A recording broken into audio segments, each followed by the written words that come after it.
Hello and welcome. तो आज हम लोग इस वीडियो में देखने वाले हैं क्लास 9th का सोशल साइंस का चैप्टर नंबर 11 जिसका नाम है the idea of democracy and it's spread. इसके पहले हमने हिस्ट्री का चैप्टर नंबर 10 कंप्लीट किया था। अब हम लोग चैप्टर नंबर 11 को जो है कंटिन्यू जो है करते हैं, जो कि आपका पॉलिटिकल साइंस का जो है पार्ट है। ठीक है, चलो स्टार्ट करते हैं। We studied some topics in European history in the history chapters of this social science textbook. We learned that the French Revolution which spread new political ideas across the world.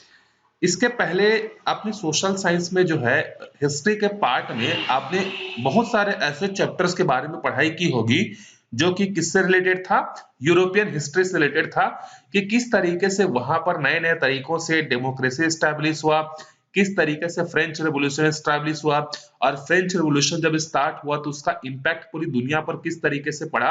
ये सब चीजें आपने पढ़ी है। We saw the European monarchies of the time being challenged. In most cases, the attempts were to replace them with governments in which people choose or elect their representative. आपने जितने भी European countries के बारे में, उनके freedom struggle के बारे में पढ़ा होगा, उन सब में एक चीज क्या थी कि वहां पर जो भी पहले से जो सदियों से चली आ रही जो मतलब जो आप बोल सकते हो मोनार्की सिस्टम जो था, मोनार्की सिस्टम का मतलब ये है कि एक राजा बना, फिर उसका बेटा राजा बना, फिर उसका बेटा राजा बना, मतलब एक ही परिवार के लोग जो है क्या करेंगे, पूरे देश पर कंट्रोल करेंगे। इस तरीके का सिस्टम जो है पहले बना हुआ था। लेकिन जब रिवॉल्यूशन हुआ, फ्रेंच रिवॉल्यूशन, उसके बाद लोगों के मन में एक आइडिया ये आया कि हम जो है अब ये मोनार्की सिस्टम को क्या करेंगे, रिप्लेस करेंगे और यहाँ पर हम लोग जो है जो लोगों के द्वारा जो चुना जाएगा गवर्नमेंट, वो हम पर क्या करेगा, रूल करेगा और हमारे अच्छे भले का जो है क्या करेगा, ख्याल रखेगा, न कि राजा का बेटा राजा बनेगा। We shall learn about this new political system called democracy in this chapter। और इसी को हम लोग क्या बोलते हैं, डेमोक्रेसी बोलते हैं। डेमोक्रेसी का मतलब क्या होता है कि लोगों के भलाई के लिए जो लोग जो होते हैं अपने बीच में से ही क्या करते हैं, जब लोगों को चुनकर भेजते हैं कि आप हमारे अच्छे बुरे का ख्याल रखना करके, तो उसको डेमोक्रेसी बोलते हैं।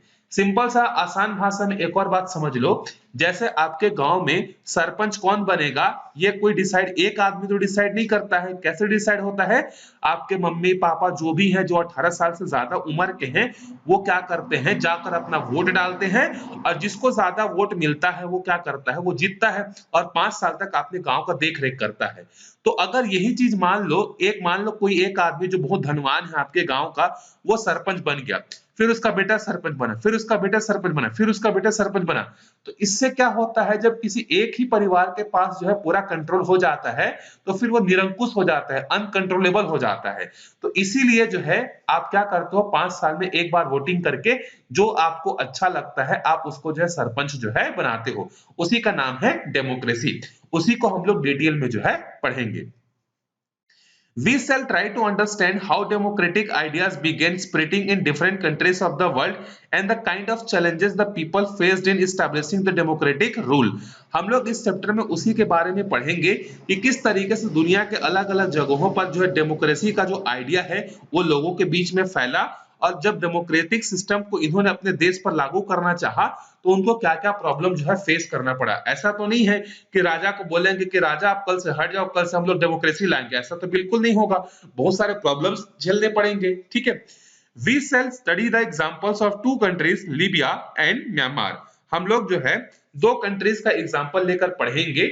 एक कंट्री का नाम है लीबिया जो कि अफ्रीका कंट्री है, अफ्रीका अफ्रीका कॉन्टिनेंट का कंट्री है, और दूसरा है म्यांमार जो कि हमारा पड़ोसी है।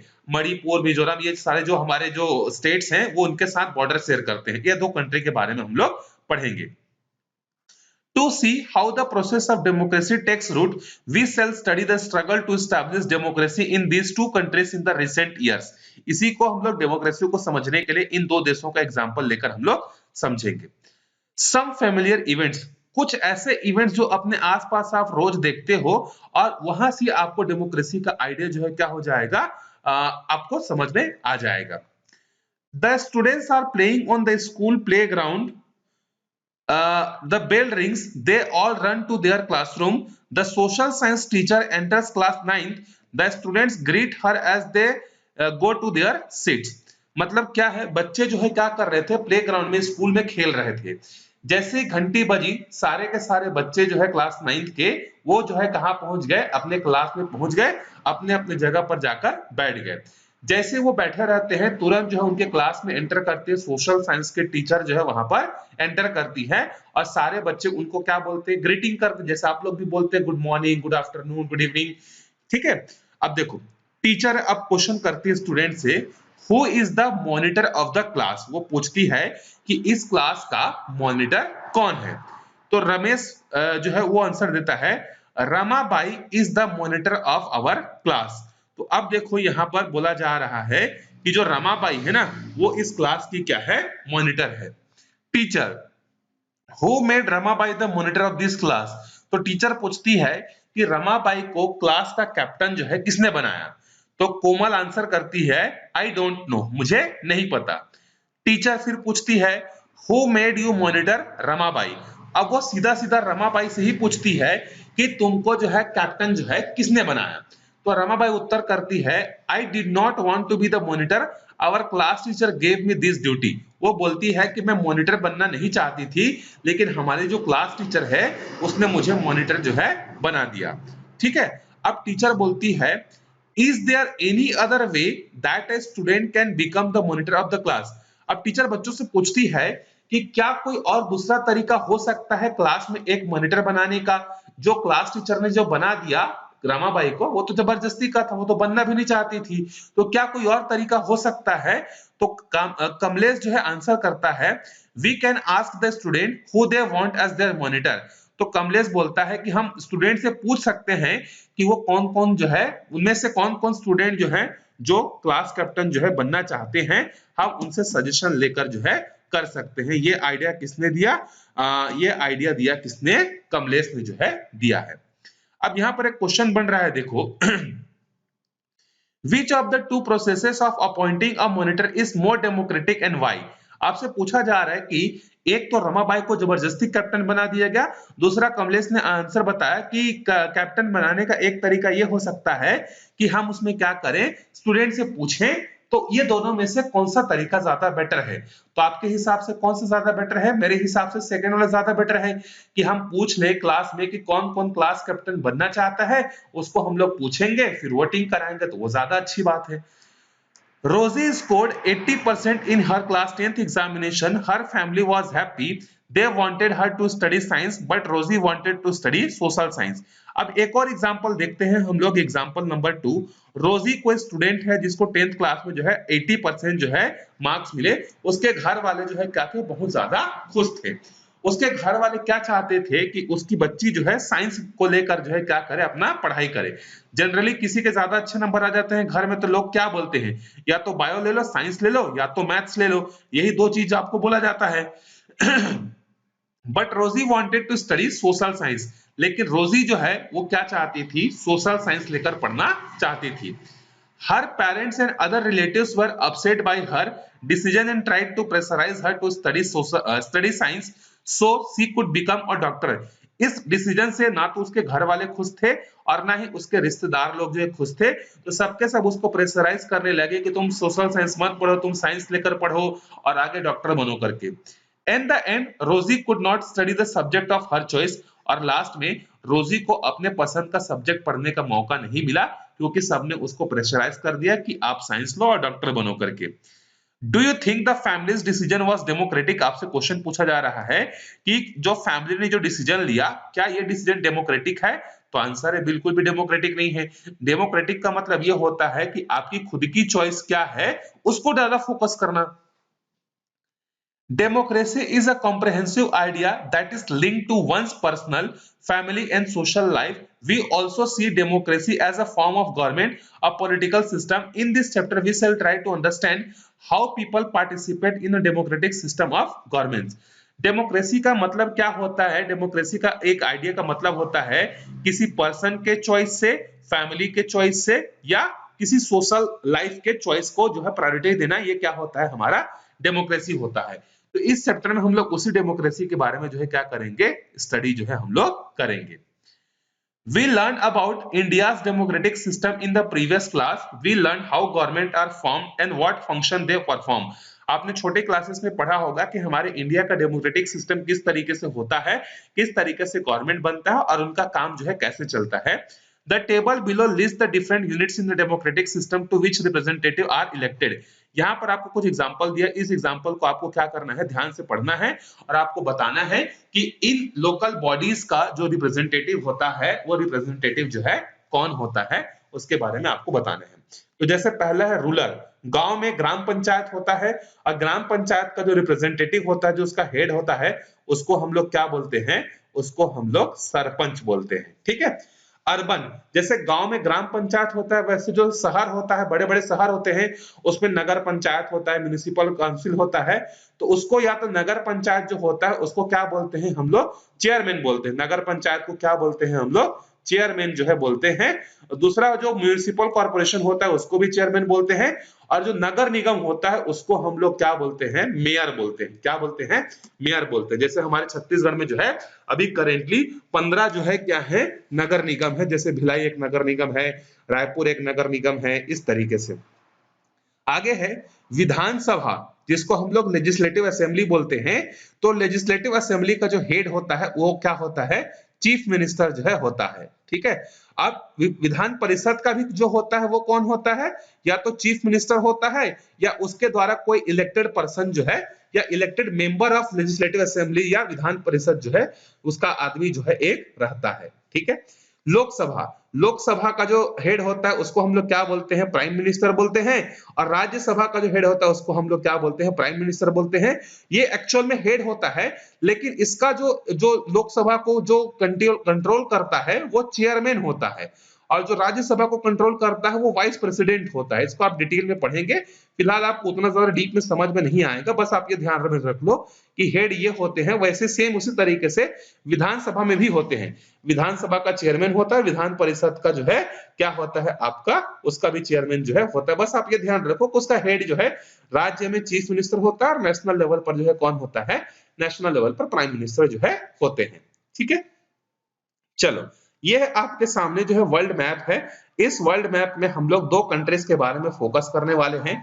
पहला है अफ्रीका में ये लीबिया, और दूसरा यहाँ पर भारत के साथ जो बॉर्डर शेयर कर रहा है म्यांमार।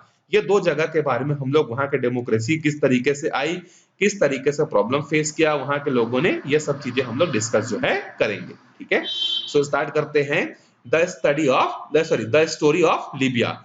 लीबिया की स्टोरी के बारे में हम लोग जो है पढ़ना जो है क्या करते हैं, चालू करते हैं। Libya was a poor country in the North America that was colonized by Italy. Africa के अगर हम लोग नॉर्थ वाले पार्ट पे अगर हम लोग जाएं तो वहां पर एक गरीब कंट्री मिलेगा जिसका नाम है लीबिया, जिसको जब हम लोग कॉलोनिज्म पढ़ रहे थे तो आपको याद होगा कि अफ्रीका में यूरोप के बहुत सारे देशों ने अपना कॉलोनी स्टैब्लिश किया था। तो ये जो लीबिया जो कंट्री था, ये लीबिया जो है लीबिया को किसने कॉलोनाइज किया था, इटली ने जो है उसको कॉलोनाइज जो है किया था। It gained its independence from Italy on February 10, 1947. जिस तरीके से इंडिया को इंडिपेंडेंस मिला था 15 अगस्त 1947 को, उसी तरीके से जो है इटली से जो है लीबिया फ्री हुआ था 10 फरवरी 1947 को। But it remained under the rule of the United Nations Security Council until December 24, 1951. लेकिन जब 10 फरवरी 1947 को लीबिया तो क्या हो गया, आजाद हो गया, लेकिन 24 दिसंबर 1951 तक वो यूनाइटेड नेशन काउंसिल के कंट्रोल में था। अब ये यूनाइटेड नेशन काउंसिल क्या होता है, तो आप ये समझ लो जो पूरे दुनिया में जितने भी कंट्रीज हैं, सब कंट्रीज का एक ग्रुप होता है जहां पर सब लोग बैठते हैं, काम करते हैं, उसको बोलते हैं हम लोग जो है यूनाइटेड नेशन, सिंपल भाषा में। England and France looked after Libya's affairs on the behalf of the Security Council during this period. 10 फरवरी 1947 से लेकर 24 दिसंबर 1951 तक इंग्लैंड और फ्रांस जो है यूनाइटेड नेशन के कहने पर वहां पर सब काम जो है देख रहे थे। कहां पर, लीबिया पर। Libya achieved full independence of December 24, 1951, और फाइनली लीबिया खुद जो है इंडिपेंडेंट हुआ, जहां पर किसी का इंटरफेयर नहीं था। वो दिन कौन सा था, 24 दिसंबर 1951 को वो जो है क्या हुआ था, खुद जो है फ्री हुआ था। ठीक है। अब आगे बढ़ते हैं। यहाँ पर अब लीबिया में और किस किस तरीके का प्रॉब्लम था उसको हम लोग डिस्कस जो है करते हैं। Establishment of monarchy in Libya. अब देखो लीबिया पहले कॉलोनी था, जैसे कॉलोनी से फ्री हुआ अब वहां पर मोनार्की सिस्टम आ जाएगा। मोनार्की सिस्टम कैसे आ जाएगा, देखो वहां पर after independence king Idris become the ruler of Libya. He dominated the country along with a few allied families. Most Libyans belong to the different tribes. They engaged in farming and animal husbandry and were dominated by the tribal chiefs. अब देखो जैसे ही Libya जो है free हुआ, अब वहां का जो हेड था वो कौन बन गया, इदरीस जो है वहां का राजा बन गया। अब इदरीस जो है क्या किया, कुछ अपने आसपास के रिश्तेदारों के साथ या कुछ बड़े अमीर लोगों के साथ जो है लीबिया पर जो है अपना गवर्नमेंट जो है करना, गवर्नेंस जो है करना स्टार्ट कर दिया। अब लीबिया के जो लोग जो थे वो बहुत गरीब थे और ट्राइबल्स लोग थे, तो वो क्या करते थे, जंगल झोपड़ियों में जो है रहते थे, कबीलों के फॉर्म में जो है रहते थे। और उन कबीलों को कंट्रोल कौन करता था, जो ट्राइबल चीफ जो होते थे वो क्या करते थे, इनको कंट्रोल करते थे। इनका मेन काम जो था क्या था, खेती करना था और जानवर पालना इनका मुख्य काम था यहाँ के लोगों का। Large reserve of natural oil and gas were discovered in Libya in 1959 and the country became a rich nation. अब देखो 1959 में ये पता चला कि लीबिया में जो है बहुत सारे नेचुरल ऑयल और गैसेस के रिसोर्स हैं, और देखते ही देखते जो कंट्री गरीब था वो अचानक से बहुत ज्यादा अमीर बन गया। The king and his favored allied families gained control of all these natural resources. It was during this period that wave of nationalism movement began spreading in North America. Its impact was felt in Libya. अब जैसे ही पता चला कि वहां पर बहुत ज्यादा amount में ऑयल है और नेचुरल गैस है करके, तो अब वहां का जो राजा था इदरीस और जो एलाइट क्लास के जो फैमिली थे वो पूरे नेचुरल गैसेस और क्या बोलते हैं ऑयल पर अपना कंट्रोल कर लिए और बहुत सारा पैसा कमाए। इसी समय जो है नॉर्थ अमेरिका में जो है क्या चल रहा था, ये नॉर्थ अफ्रीका में जो है, मतलब अमेरिका में समझ लो कि नॉर्थ अमेरिका में जो है उस समय फ्रीडम के लिए स्ट्रगल चल रहा था। अब इसी का जो इम्पैक्ट है ना, ये इसी का इम्पैक्ट जो है किस पर हुआ, अफ्रीका पर भी जो है हुआ, लीबिया पर भी जो है हुआ। The youth of the country were aspired to set up a modern state for the welfare of the people, free from all exploitation forces. They wanted to bring unity and the peace to Libya, ending all tribal conflicts and the atrocities against women. अब देखो इसका जब एक जगह पे freedom struggle चलता है ना, तो उसका इम्पैक्ट दूसरे जगह पर भी होता है। तो नॉर्थ अमेरिका में जब फ्रीडम स्ट्रगल चल रहा था तो उसका इम्पैक्ट लीबिया पर भी हुआ, और लीबिया के जो लोग थे वो चाहते थे कि मोनार्की सिस्टम खत्म हो और सबको बराबर का हक मिले, जो भी नेचुरल गैसेस और क्या बोलते हैं ऑयल से जो भी पैसा मिल रहा है वो सबके बेनिफिट के लिए जो है वहां के लोगों के लिए जो है यूज हो। इस तरीके से वहां पर डेमोक्रेसी का आइडिया जो है स्टार्ट हुआ था। ठीक है, तो इस वीडियो में यही तक देखेंगे। अगले वीडियो में फिर हम लोग जो है क्या करेंगे, इसके आगे के पार्ट को जो है डिस्कस करेंगे। तो मिलते हैं अगले वीडियो में, तब तक के लिए बाय बाय।